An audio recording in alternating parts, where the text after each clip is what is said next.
How overthinking is killing me.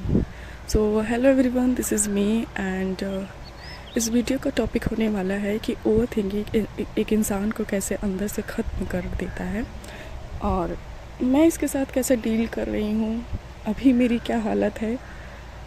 Obviously बहुत ख़राब है। सो पहले इस ओवर थिंकिंग की जर्नी को थोड़ा समझते हैं। तो हुआ क्या कि क्लास 11th में मैंने सोचा कि मुझे डॉक्टर बनना है और मुझे साइंस में इंटरेस्ट भी था और पापा का भी ये था कि मतलब बिटिया रानी को तो डॉक्टर बनना है, इसको तो डॉक्टर ही बनाना है, मतलब ऐसा। तो पेरेंट्स का सपना मतलब अपना सपना, तो चल पड़ी उस सपने को पूरा करने विदाउट नोइंग कि मुझसे कितना हो पाएगा। तो मैंने क्लास 11th में बायो ली। इस क्लास 10th तक की बात करें तो मैं एकेडमिक वाइज मतलब एवब एवरेज थी, मेरे ठीक ठाक अच्छे नंबर आते थे स्कूल्स में। क्लास 10th में मेरे 90% थे और फिर मैंने क्लास 11th में बायो ली और फिर मैंने नीट के बारे में थोड़ा थोड़ा इन्फॉर्मेशन जहाँ से हो पाता था वो मतलब इन्फॉर्मेशन लेना स्टार्ट किया। उस समय नीट के बारे में बस इतना इन्फॉर्मेशन था कि नीट एक एग्ज़ाम होता है जिसके थ्रू हम मेडिकल कॉलेज में पहुंच जाते हैं और ये एनसीईआरटी पढ़ने से हो जाता है। बस 3 सब्जेक्ट पढ़ने रहते हैं, फिजिक्स, केमिस्ट्री एंड बायो, बस। और ना तो मुझे इस कंपटीशन के बारे में पता था कि हाँ मतलब इतने सारे बच्चे देते हैं और मतलब एमबीबीएस मुझे इतना भी नहीं पता था कि एमबीबीएस के अलावा भी और ऑप्शंस होते हैं जैसे बीएमएस, बीडीएस, ये सब। तो ठीक है, फिर मैंने मतलब पढ़ना स्टार्ट किया। तो थोड़ा यूट्यूब से, थोड़ा मतलब स्कूल से और मतलब ऐसे ऐसे पढ़ती गई। तो फिर सितंबर आई गेस मुझे किसी ने बताया, मतलब मेरी फ्रेंड ने, कि एक मतलब ऑनलाइन बैच है पीडब्ल्यू का, तो उसको ले ले, उससे पढ़ और मतलब स्कूल भी आया कर और फिर घर जाके पढ़ा कर, मतलब जो ऑनलाइन होता है तो तेरा अच्छे से हो जाएगा। तो मैंने वो बैच ले लिया और फिर मैं रेगुलर स्कूल भी जाती थी। फिर स्कूल से आके जो क्लासेस होती थी वो करती थी, उसके नोट्स बनाती थी, बट जो नहीं करती थी वो रिवीज़न, क्योंकि टाइम ही नहीं मिलता था। स्कूल मतलब दूर था तो उसको आने जाने में भी टाइम लगता था, फिर पूरा मतलब दिन ऐसे निकल जाता था। तो क्लास 11th में मैंने सितंबर में लिया था और फिर मेरा थोड़ा ऐसा कर करके बट मेरा बहुत सारा बैकलॉग हो गया, तो मैंने फिर उसको छोड़ दिया।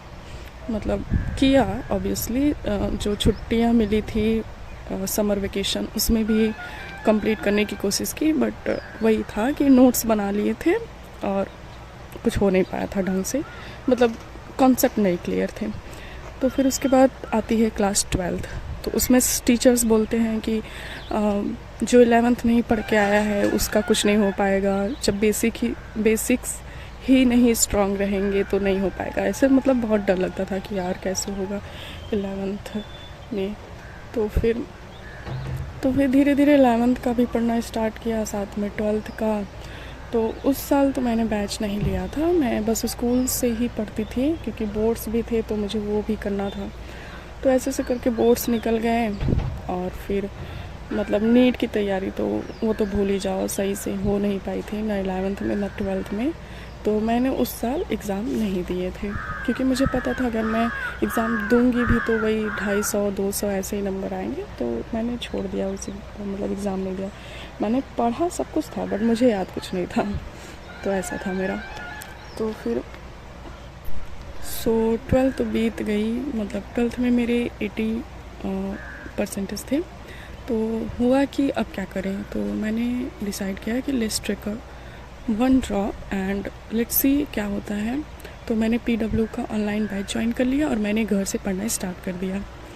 तो स्टार्टिंग में मतलब सब कुछ अच्छा चल रहा था, मैं क्लासेस भी ले रही थी, रिवीजन कर रही थी, उसके साथ साथ क्वेश्चन भी कर रही थी। स्टार्टिंग में तो सब अच्छा चलता ही है। फिर आती है बात जब तैयारी थोड़ी थोड़ी ख़राब होना स्टार्ट होती है, जब सिलेबस बढ़ता है, कॉन्सेप्ट याद नहीं रहते हैं, पीछे का भूल जाते हैं। तो ऐसे से करके पहला ड्रॉप, मतलब पहले ड्रॉप में तो मैंने पढ़ा था, बहुत पढ़ा था। मतलब मेरे 11th-12th के कॉन्सेप्ट भी वीक थे, but I work very hard and मुझे मतलब बहुत चीज़ें अब समझ आने लगी थी। मुझसे क्वेश्चन भी हो रहे थे, सही था सब कुछ, बट वही लास्ट में आते आते मैंने गिव अप कर दिया कि नहीं यार, अब नहीं होगा। मतलब बहुत सारा सिलेबस हो गया था, मॉक टेस्ट में भी नंबर कम आ रहे थे। मैंने एलएन का टेस्ट ज्वाइन किया था, तो उसमें मेरे मार्क्स बहुत कम आते थे। तो मुझे मतलब रिग्रेट होता था कि यार क्या कर रही हूँ मैं। तो ऐसे ऐसे करके मेरा पहला ड्रॉप निकल गया और मैंने पहला मेरा अटेम्प्ट दिया, जिसमें मेरे मार्क्स थे 393। पता है बहुत लो स्कोर है, बट हाँ मैं इतना ही कर सकी। मतलब मैं और अच्छा कर सकती थी, बट वही है कि गिव अप करने की आदत। अगर मैं लास्ट में अच्छे से पढ़ ली होती शायद अभी मुझे लगता है तो मेरा और मतलब सिलेक्शन नहीं होता, बट हाँ अच्छा नंबर आता। तो फिर था कि अब क्या करें। तो फिर सब लोग पूछने लगे अब क्या करोगी, क्योंकि पहला साल तो गया। तो फिर मैंने मतलब बीएससी में एडमिशन ले लिया, और फिर मुझे लगा कि उतना अच्छे से मैंने नहीं किया है, तो लेट्स टेक अनदर ड्रॉप। और वो मेरी लाइफ की शायद सबसे बड़ी गलती थी कि मैंने फिर से ड्रॉप ले लिया। और फिर मैंने उस साल सीयूटी का भी एग्ज़ाम दिया था, मेरा वो क्वालिफाई था, बट मैंने गवर्नमेंट एग्ज़ाम मतलब गवर्नमेंट यूनिवर्सिटी में एडमिशन नहीं कराया, क्योंकि मुझे बहुत लोगों ने बोला कि वहाँ असाइनमेंट होते हैं, वाइवा होती हैं, तो टाइम नहीं मिलेगा मतलब अच्छे से प्रिपरेशन करने का। अगर तुम्हारा गोल यही है तो तुम यही करो और प्राइवेट से कहीं बीएससी कर लो। तो मैंने वही किया, मैंने अपने गांव में मैंने वो एडमिशन करा लिया बीएससी का, और मैंने फिर मतलब पीडब्ल्यू के अगेन बैच ज्वाइन कर लिए, और मैंने फिर वहाँ से पढ़ना स्टार्ट कर दिया। और मैंने वो मुझे बहुत अच्छा यूनिवर्सिटी मिल रहा था, बट मैंने उसको छोड़ दिया। I regret that. पहला रिग्रेट तो ये था कि मैंने दूसरा मतलब ड्रॉप लिया है। और मेरा पहला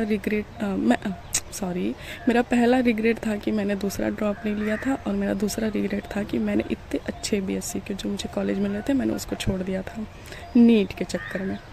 तो ये हुआ, फिर मैंने दूसरा ड्रॉप लिया, मैं फिर से घर से तैयारी कर रही थी। फिर वही था, सब कुछ सही चल रहा था। मतलब उस टाइम तो ऐसा था कि मेरे मतलब नोट्स भी प्रिपेयर थे, तो मुझे नोट्स नहीं बनाना पड़ता था। मैं बायो एनसीईआरटी से करती थी और फिजिक्स केमिस्ट्री पढ़ रही थी अच्छे से। सब कुछ सही था, स्टार्टिंग में अच्छे नंबर भी आते थे, मतलब 550 से एबव ही आए हैं, तो ऐसा था। फिर लास्ट में आते आते मतलब मेरे मार्क्स फुल मॉक टेस्ट में अराउंड 450 to 500 मार्क्स स्कोर हुए थे। तो मुझे लगा कि मुझे मतलब ऐसा लग गया था कि मेरा एमबीबीएस में तो नहीं होगा। तो मुझे बस इतना था, ये मेरे 2 महीने पहले की बात है, एग्ज़ाम से 2 महीने पहले की, फरवरी की कि फिर मुझे लगा कि चलो जाने दो, अब मुझे ड्रॉप नहीं लेना है, क्योंकि 2 साल मैंने ऑलरेडी वेस्ट कर चुके थे, और मुझे था कि इस बार मुझे कहीं ना कहीं कॉलेज लेना है। तो जब मेरे मार्क्स मतलब ठीक ठाक आ रहे थे, तो मुझे लगा कि मतलब मैं इम्प्रूव करती हूँ, जितना भी टाइम है उतना पढ़ती हूँ, और अगर अच्छा मतलब मार्क्स इम्प्रूव हो गया तो फिर मुझे कहीं ना कहीं बीएमएस कॉलेज या फिर मतलब कुछ और तो मिल ही जाएगा। एमबीबीएस नहीं मिला तो मैं उसमें अच्छा करूँगी फिर आगे। मैंने ये सोच के मतलब अपना 100% दिया, लिटरली मैंने अपना 100% दिया लास्ट के 2 मंथ। और मैंने मतलब बहुत पढ़ाई की, मतलब जो मेरी मतलब मैंने ये नहीं सोचा कि आगे क्या होने वाला है क्या नहीं। मैं 10 घंटे 12 घंटे ऐसे रेगुलरली पढ़ लिया करती थी।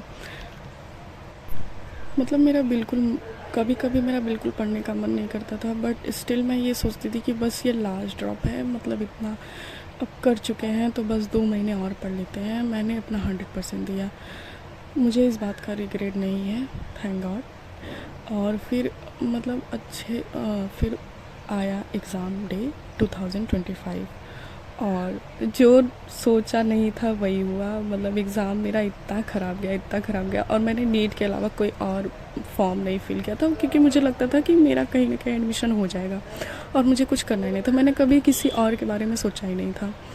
तो इसके लिए मैंने मतलब एग्ज़ाम में गई, मैं अकेले ही गई थी एग्ज़ाम सेंटर में, और मतलब एग्ज़ाम दिया। बट मैं एग्ज़ाम मतलब पेपर इधर उधर पलट रही हूँ, मुझे मतलब मेरे आंखों से आंसू आ रहे हैं कि यार मेरा इस साल भी बर्बाद हो जाएगा, मैं कुछ नहीं कर पाऊँगी, क्या होगा क्या नहीं, यही सब एग्ज़ाम में ही सब रोना निकल गया।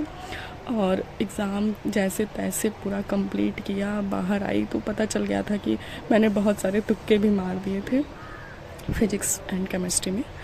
और फिर मुझे बाहर आई तो मुझे लग गया था कि मेरा इस बार तो मेरा कट गया भाई, हो गया मेरा। और मतलब मैं लिटरली एग्ज़ाम से बस सेंटर से मतलब बाहर आके मतलब मैं रोने लगी। मैं रोते रोते पूरा रास्ते भर रोते रोते आई और मुझे लगा कि मैं अब क्या करूँगी, क्योंकि मैंने कोई और फॉर्म नहीं भरे। फिर उसके बाद मैंने कुछ और सोचा भी नहीं था, बस मेरे पास था वही बीएससी मैं कर रही थी। तो उस चीज़ का मतलब इस चीज़ का कम रिग्रेट था कि एग्ज़ाम ख़राब गया। इस चीज़ का ज़्यादा था कि अब क्या करूँगी, अब ये तीसरा ड्रॉप हो जाएगा मेरा। तो यही सब। फिर रिज़ल्ट डे आया और मेरे मार्क्स बने बहुत कम मेरे बहुत नेगेटिव हो गए। तो मेरे 370 मार्क्स बहुत कम है, मुझे पता है। मैंने जितना मतलब मैंने 2 साल तैयारी की और मैं ये marks I had never expected. तो बस यही थी मेरी कहानी 2025 तक की। उसके बाद से तो सब ख़राब गया। मेरा ये तीसरा ड्रॉप था, क्योंकि मुझे ये ड्रॉप लेना पड़ा क्योंकि मेरे पास और कोई ऑप्शन नहीं था। मैंने सोचा था चलो इस बार मैं पढ़ लेती हूँ, बट वही सब 2025 के बाद ना मेरा बिल्कुल पढ़ने का मन नहीं करा। और जैसे 11 12 फिर 2 साल ड्रॉप, मतलब ऐसा लग रहा है ना जैसे पूरा सैचुरेशन आ गया है। तो इस बार तो कुछ नहीं हो पाया। So that's it for today video. So इस चीज़ों की वजह से ये वीडियो बहुत ज़्यादा लंबी जा रही है, तो इसकी वजह से मैं इसे अभी एंड कर रही हूँ। तो बस इन्हीं सब चीज़ों की वजह से मैं बहुत ज़्यादा अफसोसती हूँ। मेरी नींद ख़राब है, मेरी हेल्थ ख़राब है, मेरे सब कुछ। बट आई नो इसमें मेरा ही मतलब वो है, क्या कहते हैं, मेरी ही गलती है। मैंने शायद अच्छे से नहीं पढ़ा, मैं और अच्छा कर सकती थी। ओवर थिंकिंग तो होगी ही, क्योंकि अभी लाइफ में कुछ अच्छा नहीं चल रहा है। But I am working hard to improve my condition of life and I know it will get better soon. So thank you, और थैंक यू सो मच इतना मेरी बकवास सुनने के लिए। Thank you so much. You are so अगर आप इन तक इस वीडियो के बने रहना, that you are literally so sweet. Thank you so much.